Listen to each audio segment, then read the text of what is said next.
कल है नवरात्र और ये हमें रात के 12 बजे याद आ रहा है। नहीं, याद तो हमें पहले भी था, बट हमारा ऐसा नॉर्मल रखने का प्लान था कि फास्ट रहेंगे और रेगुलर जैसे पूजा करते हैं वैसे पूजा करेंगे। बट मेरा ना अंदर से मन ही नहीं मान रहा था, तो मैं 11:30 बजे, मुझे नींद ही नहीं आई, तो मैं उठ के आ गई और मैं मंदिर सजाने लगी। मैं आई तो मम्मी भी आ गई और फिर हम दोनों ने मंदिर सजाना स्टार्ट कर दिया। सारे घर में सब लोग सो रहे थे, बस हम दोनों को छोड़ के हम लोग मंदिर सजा रहे थे। तो सबसे पहले हमने लगाई पीछे माता रानी की चुन्नी, जो कि रेड कलर की बहुत सुंदर लग रही थी। उसके बाद हमने पूरे मंदिर को लाइट से कवर कर दिया, जो कि बहुत अच्छा लग रहा था। जगमग वाली लाइट थी और मुझे ये स्पेशली बहुत पसंद है।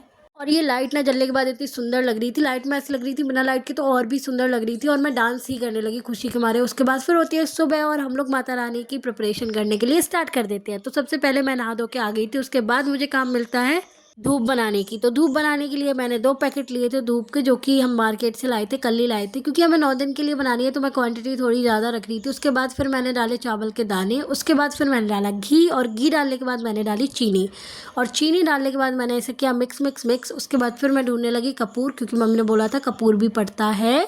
मेरे से ना कोई पैकेट खुल ही नहीं रहा था, मैंने चाकू उधर रख ही लिया था। उसके बाद फिर मैंने कपूर के भी टुकड़े टुकड़े करके डाल दिए। उसके बाद फिर उसे भी मिक्स कर दिया। फिर मम्मी ने बोला काले तिल भी पड़ते हैं, तो मैं ढूंढने लगी। मम्मी ने कहा नहीं, वो किचन में रखे हैं। और मैंने काले तिल भी ऐड करके मैंने इस पूरी सामग्री को एक बड़े से डब्बे में भर के रख दिया था, जो कि अब हमारे 9 दिन काम आई। और मम्मी ने इतनी सुंदर सी माला बना दी, और कुछ फूल तो हमने चौकी पे भी सजा दिए थे और वो बहुत सुंदर लग रहे थे। और फिर मैं आ गई थी थाली में सामान रखने के लिए, जो जो हमें पूजा के लिए चाहिए था। सबसे पहले हमने हवन सामग्री रखी, उसके बाद मैंने फूल रखे, फिर मैंने बतासे रखे, और जो भी ज़रूरी चीज़ें होती हैं जैसे कि पान का पत्ता, इलायची, लौंग, सुपारी, सारी चीज़ें मैंने रख ली थी कपूर के साथ।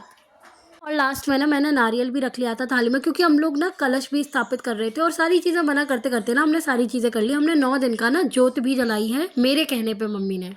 और मेरी थाली रेडी होने के बाद मम्मी ले आई थी पूजा के बर्तन, वो भी मैंने पोंछ पोंछ के रख दिए। और मैं देख रही थी कि कुछ कमी तो नहीं है, तो पान के पत्ते मैं भूल ही गई थी, तो पान के पत्ते भी मम्मी को धुलने के लिए दे दिया। और थाली कुछ ऐसी लग रही थी। उसके बाद मैंने बनाया ये फूल, और ये कुछ ऐसा लग रहा था क्योंकि हम इस पे ही कलश स्थापित करेंगे, चावल का बनता है। उसके बाद मम्मी ने मंत्र पढ़ के मेरे बांधा कलावा, और उसके बाद हमारा कुछ मंदिर ऐसा लग रहा था पूजा पाठ करने के बाद।